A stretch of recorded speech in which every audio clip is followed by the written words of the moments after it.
Hi, I'm Granny, and we're going down the rabbit hole of lightning. As I do research on different topics, I've come across more times than once that not all sources agree. So, just as a reminder, as time goes by and as scientists gain more information, what we know now will undoubtedly change. So, keep that in mind. So, lightning. What's that all about? According to the dictionary, lightning is a naturally occurring electrostatic discharge during which two electrically charged regions, and with lightning, either cloud to cloud or in one cloud or cloud to earth, and when that connection is made, it causes an instantaneous neutralization, causing a release of energy. Now, it is that energy that we know as thunder. So, for you and me, the most common occurrence for us is we're walking across a carpet and we reach for a metal doorknob or touch a person, and sometimes you can actually see that electricity discharging into the doorknob or into a person, which is the result, it results in a shock.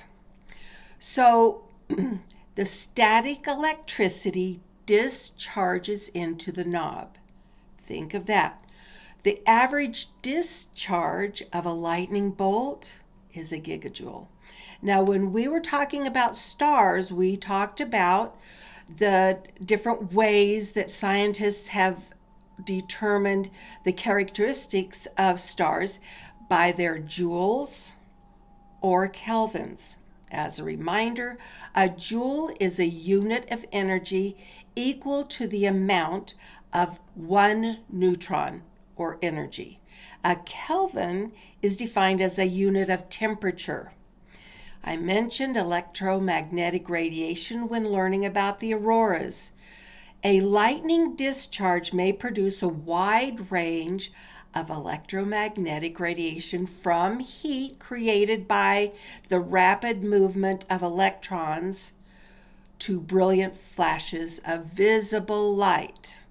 And I actually tried to find some information to see if there were parts of the lightning that included elements that we can't see. And I wasn't able to come across. But I'm thinking there is an aspect of lightning, of part of the light spectrum that occurs that we can't see. So, lightning causes thunder, a sound that is a shock wave which develops as gases in the vicinity of the discharge. Now, we see that little electric charge shooting out from us, but of course, with lightning, it's massive. So, gases develop in the vicinity of the discharge, experiencing a sudden increase in pressure. Lightning occurs commonly during thunderstorms as well as other types of energetic weather systems. For instance, volcanic eruptions creates its own lightning. So the most common three types of lightning is, as mentioned earlier, intro, which means in the same cloud, or a cloud to cloud lightning, or cloud to ground lightning. The other kinds of lightning is heat lightning, and it's described as being seen from a long distance, but because it's so far away, we don't hear the thunderclap. Dry lightning, which can cause forest fires and often does, it's considered dry because it's happening within a cloud that hasn't released its moisture. So it's a dry lightning. And that normally occurs between 10,000 feet in elevation and 15,000 feet of elevation. Now, ball lightning is really interesting to me. The first time I ever even heard of such a thing was I was either in my early teens, and I loved Louis L'Amour and Zane Grey. And one of those talked about witnessing ball lightning bounce across the back of a herd of cattle. So you'd have to go down your own rabbit hole on that. But it's rarely seen, and little is really known about it because it's so rare. And often it's incorrectly referred to as St. Elmo's fire, which it isn't. So ball lightning is very rare. Little is known about it. Some people have seen the little glowing light bulb bouncing around. Generally, it's only a few centimeters across and it only lasts up to about a minute. So, I came across three different theories that may explain ball lightning. One is that it is a chemical reaction of the silicon particles burning in the air from the lightning hitting the ground. Now, silicon is one of the elements of glass. So think of that. When a lightning strikes the ground, sometimes the heat is so intense that it does melt the soil. Number two is it's radiation from the lightning that creates a plasma bubble. That's interesting. And then the third theory is because of the silicon in the atoms of silicon, that it produces an electrical field which creates a glass-like object. I don't know. All right, so another form of lightning is Elmo's fire. So it's named after St. Elmo or Erasmus of Fornia in Italy, back before Italy was Italy, who died around 300 AD. He was a Christian and he was tortured and murdered for being a Christian. But he is also known and venerated as a patron saint of sailors. So, St. Elmo's fire is a form of static electricity whereby the points of the masts of a ship give off visible electrical discharges, which often occurs during lightning storms. So, to clarify, St. Elmo's fire is not the same as ball lightning. When I went down the rabbit hole of auroras, we talked about the different parts of our atmosphere on the Earth and how the sun's particles interact with the Earth's atmosphere, creating the auroras. And as a reminder, to help you understand, because you'll understand atmosphere when we get into the different kinds of the lightning. So, when the sun's particles interact with the Earth's oxygen below 150 miles in altitude, you get green auroras.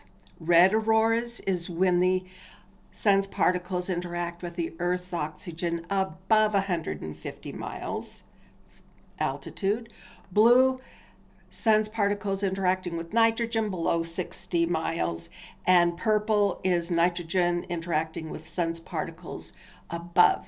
Well, if you go to NOAA, which is the National Oceanic and Atmospheric Administration, and or NSSL, which is the National Severe Storm Laboratory, you can go and see the most amazing pictures from satellites and sometimes from the space station that were taken showing the different parts of lightning in our atmosphere. So,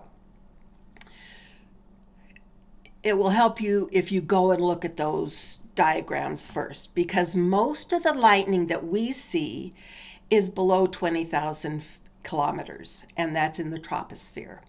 Bolts of lightning above that is generally termed as upward bolts, created around 20,000 kilometers and up. Blue jets, I find it really interesting because I'm only familiar with the ones that hit the ground or make the big booms.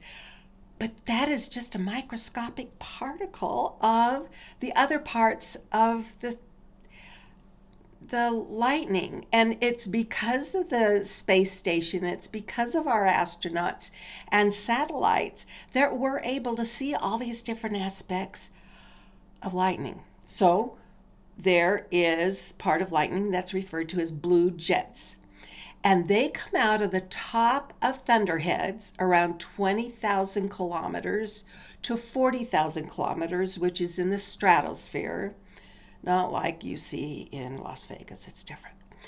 But they've been seen up into the ionosphere, which is 100,000 kilometers. Blue jets last a fraction of a second and have been witnessed by pilots because they fly really high. The mesosphere is next, and that's where you'll find sprites. The sprites tendrils, think of the little shooting thingy that comes out, but these are massive. The tendrils occur between 40,000 kilometers and 60,000 kilometers in our atmosphere. The upper part of sprites occurs between the mesosphere and the ionosphere, which is between 60,000 kilometers and 90,000 kilometers. But here's the kicker. They can be up to 50 kilometers wide. So when you go to those different websites that I referred to, you'll see the colors that are involved, which I find fascinating. All right, there's another aspect of lightning called elves, found between 80,000 kilometers and 100,000 kilometers in the ionosphere. They're rapidly expanding disc shape and can reach up to 200,000 kilometers wide. And they were discovered by a low-light video camera on the space shuttle. They are also known as terrestrial gamma ray flashes. So next time we're going to go down to investigate further about lightning and where the most lightning strikes are on the Earth. And did you know that there's over 240,000 incidents between lightning and humans every year? Think about that. Thank you for joining me as Granny goes down the rabbit hole of lightning. Thank you.